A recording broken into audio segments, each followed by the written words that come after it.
Cooker விசில மறந்து உணவு வீணாகி போச்சா? இனி அந்த கவலையே வேண்டாம். வழங்குகிறோம் உலகின் முதல் விசில் கவுண்டர் குக்கர், புதிய அல்ட்ரா குரோனோ. அல்ட்ரா என்றால் ஆரோக்கியம். பார்லிமெண்டில் கடந்த ஏப்ரலில் தோல்வியடைந்த லோக்சபா தொகுதி மறுவரையறை மசோதாவை நடப்பு பார்லிமெண்ட் கூட்டத்தொடரில் மீண்டும் தாக்கல் செய்ய மத்திய பாரதிய ஜனதா அரசு திட்டமிட்டு வருகிறது.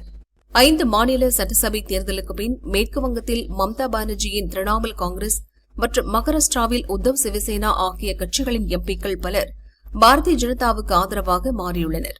இதனால் லோக்சபாவில் பாரதிய ஜனதா தலைமையிலான தேசிய ஜனநாயக கூட்டணியின் பலம் 318 உயர்ந்துள்ளது.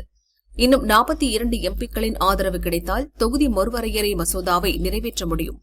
இந்நிலையில் 22 எம்பிக்களை கொண்ட திமுகவின் ஆதரவை பெற பாரதிய ஜனதா முயற்சித்து வருகிறது.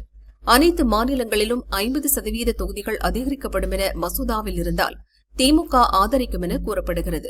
நேரடியாக மசோதாவை ஆதரித்து திமுக ஓட்டளிக்காவிட்டாலும் ஓட்டெடுப்பை புறக்கணித்தால் கூட அது பாரதிய ஜனதாவுக்கு சாதகமாகிவிடும்.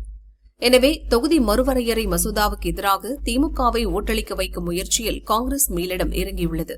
இதற்காக திமுக துணை பொதுச் செயலரும் கட்சியின் பார்லிமெண்ட் குழு தலைவருமான கனிமொழியிடம் அகில இந்திய காங்கிரஸ் பொதுச் செயலர் ஜெயராம் ரமேஷ் பேச்சு நடத்தியுள்ளார்.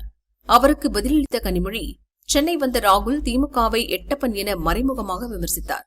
திமுகவை ராகுல் எதிரியாக கருதும் நிலையில் காங்கிரசுடன் நாங்கள் எப்படி இருப்பதென அவர் அதிருப்தி தெரிவித்துள்ளார். அதற்கு ஜெயராம் ரமேஷ், தேசிய அளவில் பாரதிய ஜனதாவை எதிர்க்காவிட்டால் திமுக ஓட்டு வங்கியில் சேதாரம் ஏற்படும்.